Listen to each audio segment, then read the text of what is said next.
Hello YouTube, and a very happy new year to everyone. As I record this video, it's the 2nd of January 2020, and I have to apologise, I haven't done a video for quite a long time now, but to be quite honest, I've had nothing really to, nothing new to add. I haven't been any real new aircraft which I've really been interested in, apart from this one we're looking at now, which is the SSG E195, which I purchased a couple of weeks ago, but I'm going to talk about that in a few minutes. Just before I do, the other thing I have purchased just recently and I really like is Traffic Global. All these aircraft you can see at Birmingham Airport, where I'm located at the minute, are all Traffic Global aircraft, and if you're flying offline, it just gives you that added extra having some aircraft to see instead of empty spaces everywhere at the airport, and it adds some realism to the sim. I really like it. I recommend you go and check it out. It is really worth it. They run real-time schedules, although they're not run at the time you're flying. They're schedules from a couple of weeks ago or something like that, I believe. But it's really good. Go and check it out. What I wanted to talk to you about today is my latest aircraft that I purchased, as I say, a couple of weeks ago, which is this Embraer E195 by SSG, and this is a Flybe livery. I think it's children's livery or something, if I remember right. And I really like this aircraft. I really do. I purchased, I think it was the first SSG Embraer that they made quite a few years ago. Obviously I didn't use it in VR because VR wasn't available then. In X-Plane 10, and I quite enjoyed it. It was not a bad aircraft at all, but this recent one I purchased is really good. Works fantastic in VR, apart from a couple of little niggly things which I've actually messaged SSG and put a post on the forum asking about these couple of things that are not too good in VR, but it's really worth having a look at this. It does work. As I say, 99% of the aircraft is fantastic in VR. So let's have a little look inside the cockpit. Here we go. We're cold and dark, as you can see, and I know you can't see what I'm looking at in VR. You're just looking at the mirror on the desktop there. But let's pop the controller down a minute. I can tell you, it looks really, really good. Most of all the switches and everything work okay. It's not a studio. I wouldn't say it was a studio level aircraft, but it's sort of it's not. It's about 3/4 towards study. The FMC, for example, I don't know what the FMC in the real Embraer is like, but I don't think it's modelled exact to the FMC in the real Embraer, but it does the job. It functions okay. It works fine, and I find it quite nice anyway. And it looks really good, as you can see. What we'll do in a second, we'll get some power to the aircraft, and we'll have a look at how we set it up. Okay, so here we are in the cockpit. Just before we put some power to the aircraft, we'll just have a quick look at this screen in the middle there, just on the bottom of the overhead, and this is where you set all your weights and fuel. So if we at the page we're on at the moment, we can put some stairs on and open the main doors. And we'll have a look at that in a second. If we click the switch across, we can put the load weights in using this this button here, put the set that value to what you want, and then set that weight, and they'll both turn green. And you can do the same with the fuel, add some more fuel or less fuel, or whatever you want in. So that's a nice way of putting the fuel and weights in. So let's get some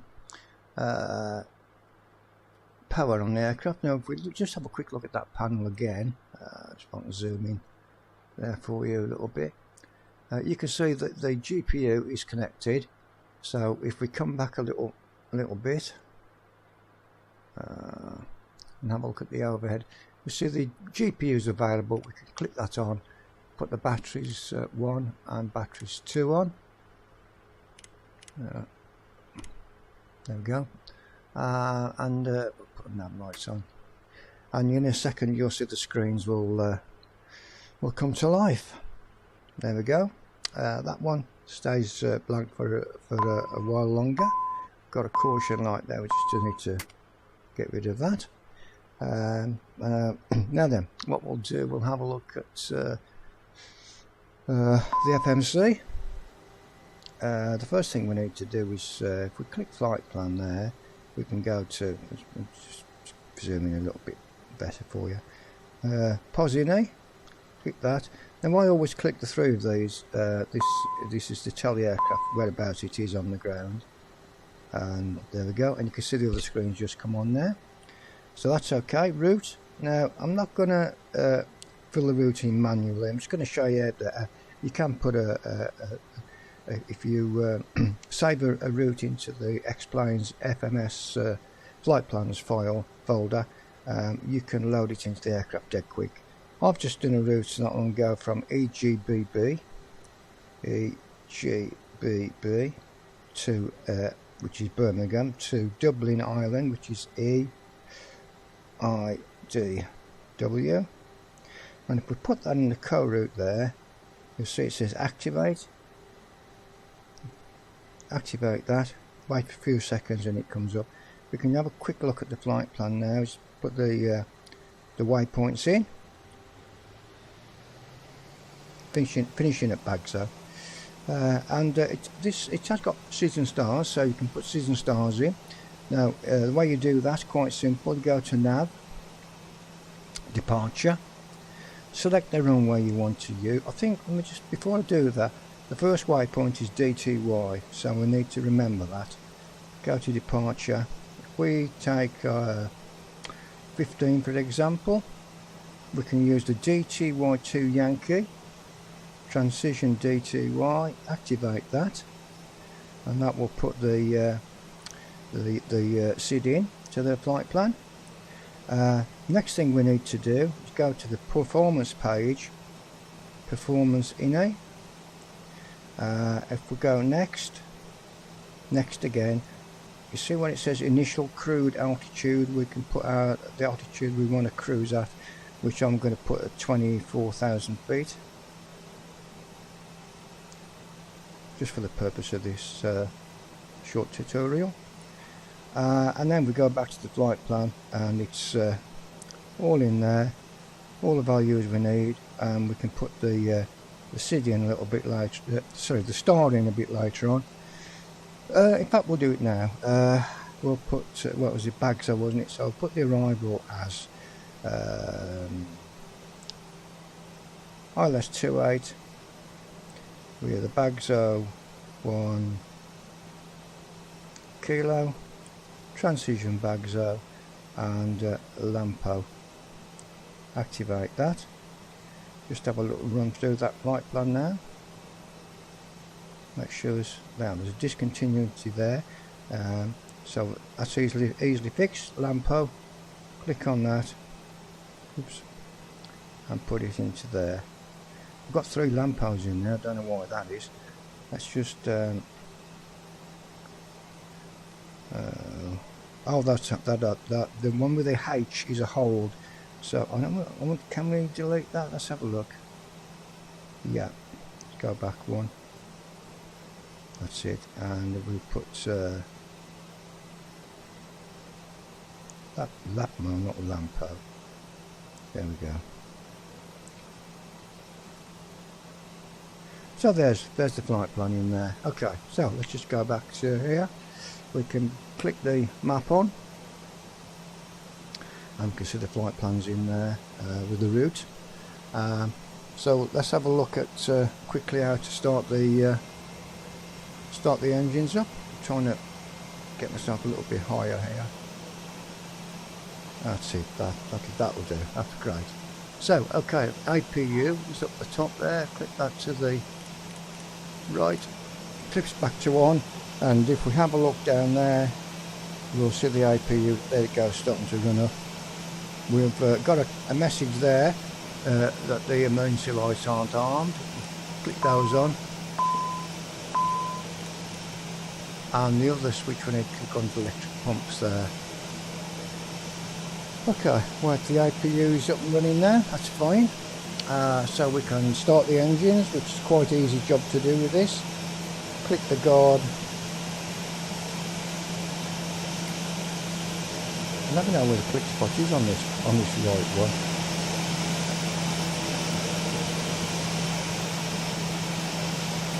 There we go. Okay. Oh, there's the stairs. As you can see, we better remove those and close the doors. Stairs and doors. That's it. Now this aircraft, everything's really automatic. You don't need to do a lot. To start the engines, you need the APU running, which it's available now. It's 100% there. So all we need to do to start the right engine is to click on the right engine starter there and drag it to the right. Let go. You'll see the engine spooling up now, and in a minute you'll see the gauge there spooling up as well. Clicks back on its own incidentally. There's one of the traffic global aircraft. I think he's just landed, I think. Must have coming on 33. Okay, so we've got the right engine up and running now. We can start the left engine, same procedure.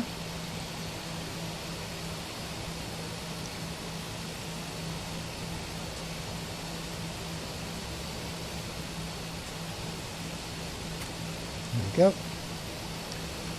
go. You'll notice now on the primary flight display there, it's got FMS1 there.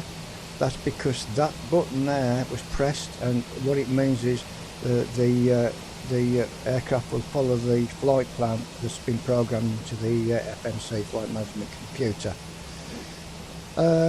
We can set the borrow. You can click it. Set it to 331, which is just down there.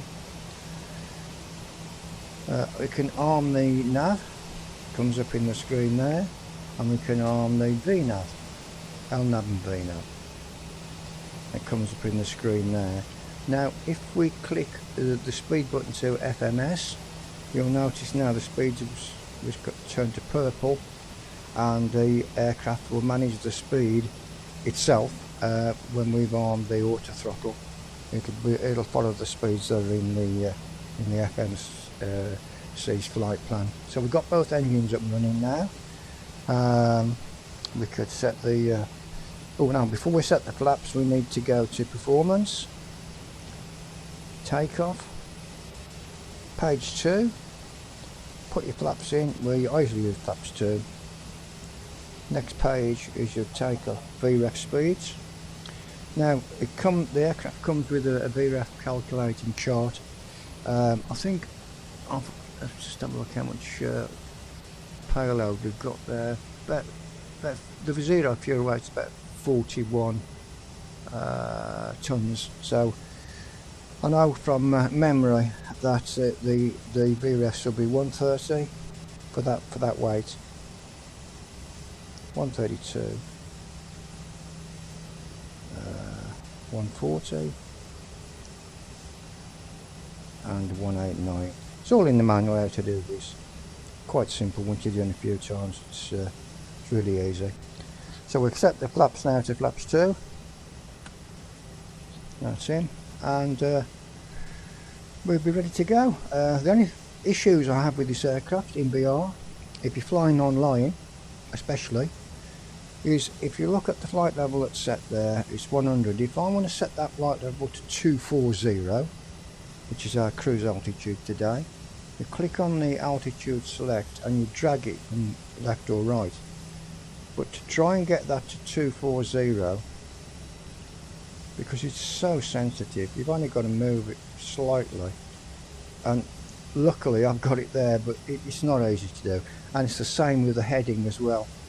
The speed's not too bad, you can do the speed reasonably well, but I just wish SSG would sort out the speeds on those in VR, and this would be a really cracking aircraft. I fly it a lot. I really enjoy the aircraft. It's fantastic. I say all the switches work. There's not a lot to do on the overhead because it's all automatic, and once you've started the engines, all you need to do is take the APU bleed out of action. If it's got a white line, it means it's off. If it's all dark, it's on. And just turn the APU off, and that's it. Now you'll notice now that GPU, it says it's in use. We don't need that now, we've got the engines running. Take that out off now, and that's it really. I thought just only a quick look at the aircraft. I'll probably do a more detailed review of this in a short while. In fact, I'll probably do a complete flight just to show you how it works in VR. So I hope you've enjoyed this. I'm sorry I haven't done one a YouTube video for a long time, but there really hasn't been anything exciting for me in exploring that I wanted. You know, I've got most of the aircraft, and the only next awaited one is going to be the Tolis A321.